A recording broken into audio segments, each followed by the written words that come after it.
Onun için biz toplandık her yıl gibi. Elimizden gelen şey yok. Dua okup o mehrumların anacağımız ve biz ballarımıza, torunlarımıza abile mirasını okuyal gelip akıllarına koymak gerekir de bir zaman bu facia unutulmasın. 80 yıl geçecek mi? 100 yıl geçecek mi? Bismillahirrahmanirrahim.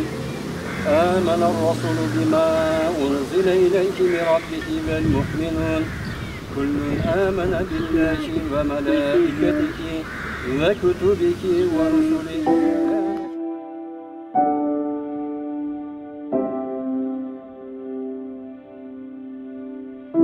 Aramızda çok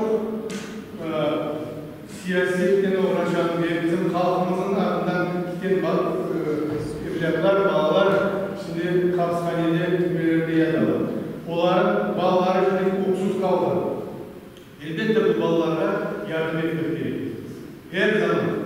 Onun için şimdi böyle bir proje var. Her ayda parayla alır bu bağlar. İhade Allahu samede lem yeled ve lem yuled ve lem yekun lehu kufuven ahad.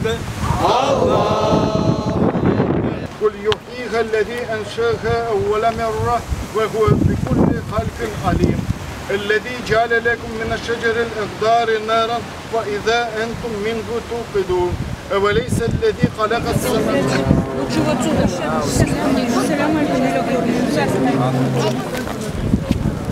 Burada şükür diyor.